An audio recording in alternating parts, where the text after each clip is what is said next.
వైదిక సంస్కృతిలో సంస్కారాల్ని అవలంబిస్తారు. సంస్కారాలంటే ఏంటి? వివాహం ఒక సంస్కారం.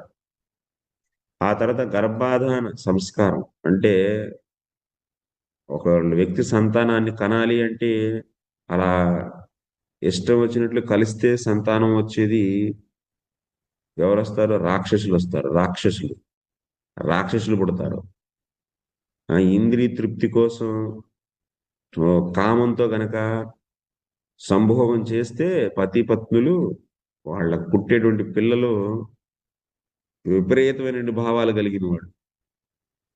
కాబట్టి వివాహ సంస్కారం చేయాలి. గర్భాధాన సంస్కారం. గర్భాన్ని శుద్ధిపరచాలి. దానికి గాను వ్రతాన్ని అవలంబించాలి. సరైన సమయాన్ని ఎంచుకోవాలి. ఆ విధంగా వ్రతాన్ని ఆ! అవలంబిస్తూ వ్రత దీక్షలో ఉండి భార్యాభర్తలు కలిస్తే అప్పుడు ఆ గర్భం శుద్ధిపడి ఆ గర్భానికి ఒక శుద్ధమైనటువంటి జీవాత్మ ప్రవేశిస్తుంది. కాకులు ఎక్కడుంటాయి? మురికి ప్రదేశంలో ఉంటాయి. హంసలు హంసలు పరిశుభ్రమైనటువంటి జలంలో ఉంటాయి. కాకులు కుళ్ళిపోయినటువంటి జంతువులు శరీరాల్ని పీక్కొని తింటూ ఉంటాయి. మురుగు వాసన, చెడు వాసన, దుర్గంధంతో కూడినటువంటి, మలినంతో కూడినటువంటి ప్రదేశాల్లో కాకులు తిరుగుతూ ఉంటాయి. ఎప్పుడైతే ఏ దంపతుల యొక్క మానసికంగా, శారీరకంగా శుద్ధత ఉండదో అటువంటి గర్భంలో ప్రవేశించేది ఏంటి? కాకులు. కాకిలాంటి వ్యక్తి. అంటే కాకి అంటే నల్లని గాదు. మురికి ప్రదేశాల్లో మురికిని ఇష్టపడేటువంటి, దుర్గుణాలను ఇష్టపడేటువంటి వ్యక్తి. దుర్గుణాలను ఎవరు ఇష్టపడతారండి? దుర్గంధాన్ని ఎవరు ఇష్టపడేది? కాకులు. అంటే ఏంటి? కాకుల్లాంటి వ్యక్తులు. చెడుని ఇష్టపడేటువంటి వ్యక్తులు ఆ జీవాత్మ అక్కడ ప్రవేశిస్తుంది. గర్భాన్ని శుద్ధిపరచకపోతే. మరి గర్భాన్ని శుద్ధిపరుచుకుంటే సంస్కారం ద్వారా గర్భాధాన సంస్కారం ద్వారా సంస్కరించడం అంటే శుద్ధిపరచడం.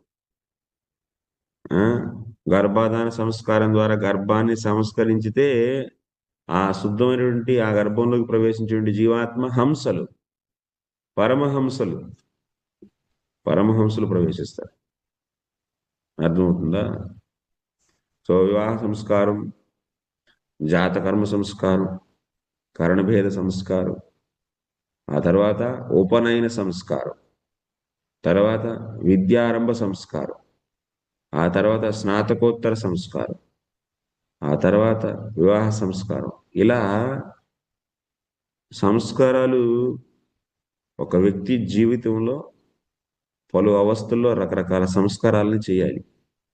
అప్పుడే వాడి జీవితం సంస్కరించబడి ఆధ్యాత్మికంగా వృద్ధి చెందగలుగుతాడు. లేకపోతే కేవలం ఆహార నిద్ర భయమైతను.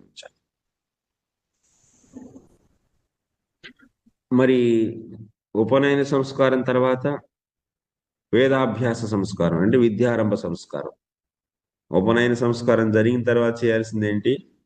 వేదాభ్యాసం. వేదాలను చదివి ఆ తర్వాత గురుకులం వెళ్ళి అంటే ఉపనయనం జరుగుతుంది. సో ఆ తర్వాత ఆ పిల్లవాడిని గురుకులానికి పంపిస్తారు. గురుకులంలో అక్కడ వేదాభ్యాసం చేసి గురుకులంలో గురువు గారి సేవ చేసి శిక్షణ పొంది ఎప్పుడైతే అక్కడ యొక్క విద్యను పూర్తి చేస్తాడో అప్పుడు స్నానం చేయిస్తారు గురువు గారు. పట్టభద్రుడైనటువంటి ఆ యొక్క విద్యార్థిని స్నానం చేసి పంపిస్తారు. అంటే స్నానం తర్వాత స్నాతకోత్తర సంస్కారం. గ్రాడ్యుయేషన్ అయిపోతుంది అనమాట. గ్రాడ్యుయేట్ అయిపోయిన తర్వాత పట్టభద్రుడు అయిన తర్వాత అతనికి సంస్కారం చేసి పంపుతారు. ఆ సంస్కారాన్ని స్నాతకోత్తర సంస్కారం. ఆ తర్వాత పెళ్లి చేసుకోవాలంటే పెళ్లి చేసుకోవచ్చు. లేదు అంటే స్నాతకోత్తర సంస్కారం తర్వాత నాకు వద్దు, నేను ఇక్కడే ఉండిపోతా, గురువు గారి సేవ చేసుకుంటానంటే అలా నైష్టిక బ్రహ్మచారిని అయిపోవచ్చు. లేదు అంటే సో గురువు గారి యొక్క అనుజ్ఞతో వెళ్ళి పెళ్లి చేసుకోవచ్చు.